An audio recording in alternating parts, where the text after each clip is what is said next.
1300 hours Pakistan Standard Time. Assalamu alaikum. This is Radio Pakistan. The news read by Daman Zaman.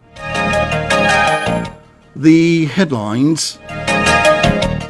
The Prime Minister commends the services of foresters to make Pakistan green. The Information Minister rules out any change in Pakistan Media Development Authority draft law dealing with the rights of media workers and fake news. As the world commemorates the International Day of Remembrance and Tribute to the Victims of Terrorism today, Pakistan calls for paying special tribute to the sacrifices of Kashmiris fighting the worst form of Indian state terrorism. In the Indian illegally occupied Jammu and Kashmir, the Indian troops in their fresh act of state terrorism martyred 3 Kashmiri youths in Pulwama today. And now the news in detail. Prime Minister Imran Khan has commended the services of foresters to make Pakistan green. In a tweet today, he said another hero of the Forest Department, Jamshed Iqbal, embraced martyrdom in line of duty while fighting a forest fire in Chamurkun Gol Protected Forest Compartment Number 1. The Prime Minister said these are our national heroes protecting our forest. The Minister for Information and Broadcasting, Chaudhry Fawad Hussain, has ruled out any change in the Pakistan Media Development Authority draft law dealing with the rights of media workers and fake news. In his tweet today, he regretted opposition to the proposed law. The Information Minister said the government is ready to make amendments in the draft law, except the clauses about the right of the media workers to approach media tribunals to enforce the agreement with their respective organizations and impose penalties on fake news. He said it is the duty of the government to give the right of legal redressal to the poor media workers. The Parliamentary Secretary for Planning, Development and Reforms, Kamal Shahzab, says the Pakistan Tehreek-e-Insaf government, under its manifesto, is vigorously working to ensure implementation of laws relating to women's rights. Talking to Pakistan Television News, she said the government has done a lot on the agenda of women empowerment and enacted laws to safeguard their property rights, providing women a safe and better working environment at the workplace.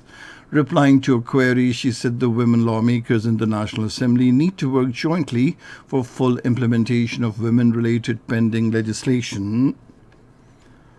As the world commemorates the International Day of Remembrance and Tribute to the Victims of Terrorism today, Pakistan has reaffirmed its condemnation of terrorism in all its forms and manifestations, which need to be rooted out from the world. In a statement, the Foreign Office spokesperson said the use of terrorism as an instrument of state policy by some regional countries cannot be allowed to continue at the cost of peace, security and prosperity of the region. He said Pakistan specially honors the victims of terrorism in the country, Indian illegally occupied Jammu and Kashmir, Palestine and other parts of the world. The spokesperson said Pakistan has sacrificed over 80,000 lives over the last 2 decades in its relentless struggle against terrorism. He said the oppressed people of Indian illegally occupied Jammu and Kashmir deserve our special tribute for their unparalleled sacrifices. Over 90,000 innocent people fighting the worst form of state terrorism unleashed by the Indian security forces. He said the international community has a moral and legal obligation to take effective measures to suppress this terrorism beyond narrow political interest and parochial geopolitical agendas. In the Indian illegally occupied Jammu and Kashmir, the Indian troops in their fresh act of state terrorism martyred 3 Kashmiri youths during a cordon and search operation at Nagbariyan Taral area of Pulwama district today. According to Kashmir Media Service, the operation was continuing till last reports came in. The human rights violations have shown a massive surge in the Indian illegally occupied Jammu and Kashmir since August 5, 2019, when the Modi-led fascist government repealed special status of the state and imposed military siege. A report released by the Kashmir Media Service today said the Indian troops are continuously committing systematic human rights violations with impunity in the occupied territory. It deplored that innocent Kashmiri youth are being killed in fake encounters and during the so-called coordinate search operations on daily basis by the Indian forces. Pakistan's embassy in Kabul arranged the movement of over 250 people to the Kabul airport with security. In a tweet today, the Pakistan ambassador to Afghanistan, Mansoor Ahmad Khan, said these included foreigners and Afghans working for the International Monetary Fund and Turkish nationals. In a separate tweet, the ambassador said the Pakistan embassy in Kabul is now sending a group of 57 Pakistanis, including women and children, by road to Pakistan via Torkham.